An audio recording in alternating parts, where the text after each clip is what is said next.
Hey there, and welcome to the Traveling Homesteader on Driver's Scope Farm. You can see my pup and I are on our way to a new location, and we're going to be trying out something new, hopefully help you find a place that you can get good fresh produce if you haven't been able to grow your own already. So come along and see what we can find on our field trip today. So Yar-san and I wanted to welcome you to our destination. The pups get excited when they get to go see more people. So we are now at our destination of Thistledown Farm, and it's a busy day because it's a Sunday, and the fun thing is that they have a lot of different activities going on as well. So you can go picking flowers, you can go on wagon rides, and you can go pick up some fresh produce, which is kind of a good gig. So let's go exploring and see what we can find.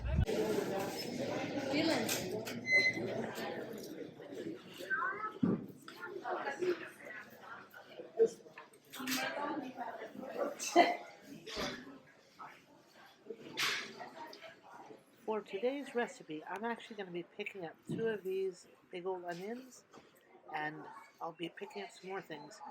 And I may pick up some of these pumpkins for another time, but my main interest over in this department is the squash. For a different recipe, I'm going to be picking up the butternut squash here for a Thai chicken recipe.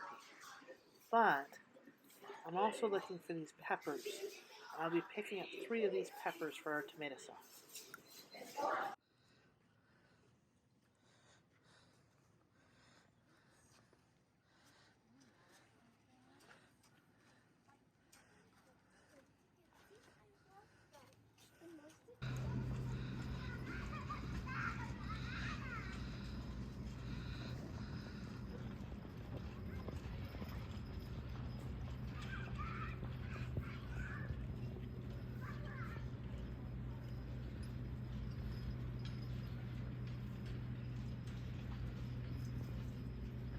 So coming here to Thistledown, it's a great opportunity to see what different fresh produce are around. And that's really kind of the nice part about places like Thistledown and other farmers market, other farms and local stands that you can go to, or even farmers markets that you can go to find different produce that's kind of close to you and has a local footprint to it, rather than like multinational or multi-state. We're gonna pick up some onions, some tomatoes, and some peppers. And as we look around at these items, and you can see the peppers are running 3 for $2, and they're huge. They're the size of my fist. And then the onions are a little bit more expensive, but they're still rather huge. The tomatoes, depending on which variety you get, we've chosen today for our little project the canning tomatoes, specifically the Roma canning tomatoes, and those are running at about $1.19 a pound. And the other tomatoes are running a little bit more expensive. But as we go through this, you'll see that we have an opportunity to get a full flat of tomatoes that'll go pretty far away. And so with our tomatoes, peppers, and onions, along with some other seasonings and some olive oil, I want to show you how to create a nice little tomato sauce, and that you can preserve it in a couple of different ways. And this is going to be a little bit different method than I'm showing you today that I showed you last year on how to can tomato sauce that way. And that's another good way to do tomato sauce as well. And so with that in mind, let's check out how to cook just a different way of doing tomato sauce. So for this easy tomato sauce that we're making, I've already set up pretty much all of our ingredients. I've already cut in half my tomatoes. These are a basic tomato paste sort of tomato. I simply took off the top, cut them in half. The skins are still on, which you'll see how that works out in just a minute. And then I've just cut up this what ends up being 3 peppers, a couple of heads of garlic that I have in the bag, and then 2 large onions. And then we're just going to take the olive oil, put it on our pan, and this is about as simple a recipe as you can get.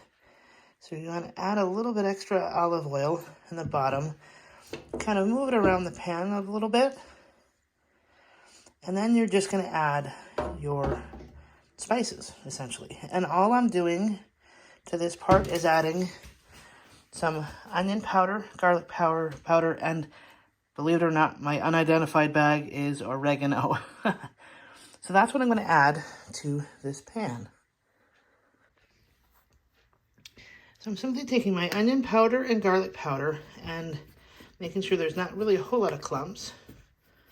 I'm just breaking this up, but I'm going to take a spoonful and sprinkle it across my pan.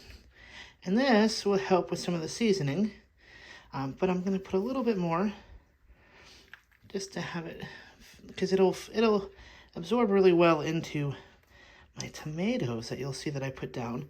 And I'm actually putting this on 2 sheet pans because I have enough for that. And we're going to squish this clod, sprinkle it out. So now I'm adding my oregano, similarly to the onion and garlic powder, to my pan. And by having the seasoning on the bottom like this, it'll actually get into the tomatoes that I'm going to put face down here. So as you can see, I have the first layer that I put face down, and I put some extra halves, a little bit not on the bottom, just for added flavor, and I don't have a whole lot of room. But the next step, simply enough, is I'm just going to grab some of my peppers and layer them out a little bit over my tomatoes. And I'm going to bake all these together on one nice sheet, along with some onions. Then I'm going to kind of break up a little bit, sprinkle again over the tomatoes.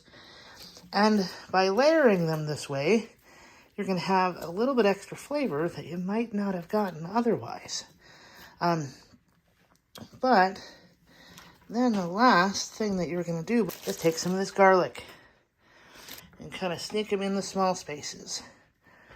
And by having the garlic, it's going to kind of infuse into the oil and the tomatoes, and it's going to hopefully, crossing fingers, be a really nice, tasty item. So once this gets up to 300 or 450 degrees, I'm going to take this pan and the other one, all nice and layered out, and put it in the oven. And I'm going to actually have it in the oven for between 45 minutes and an hour.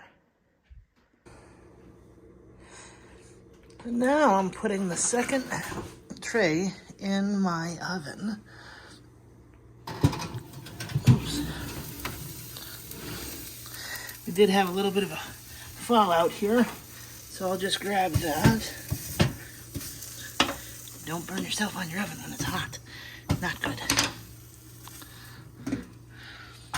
So, now that these two are in here, I'm going to let those perk away for between 45 minutes and an hour. I'll check on them in 45 minutes and see how they're going. But ultimately, I want to see that these tomatoes have their skins kind of pulling away.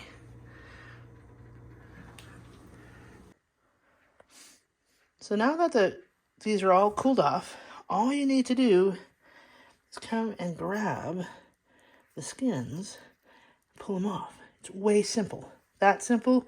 And you can take off all the skins that way. And then you just throw away the skins, or if you have a means of using them in some other creative way, you can do that. But then all I'm going to do is throw this into the blender. Now that I've put the sauce, or tomatoes and peppers and onions, in my blender, quick blend up.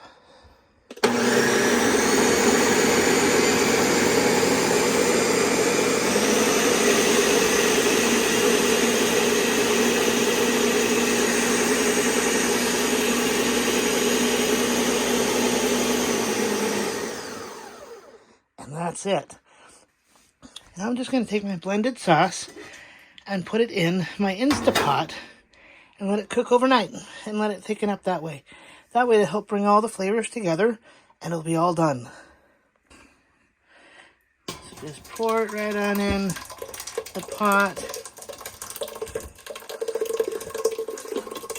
And then just finish doing the same thing with the rest of the tomatoes and onions and garlic.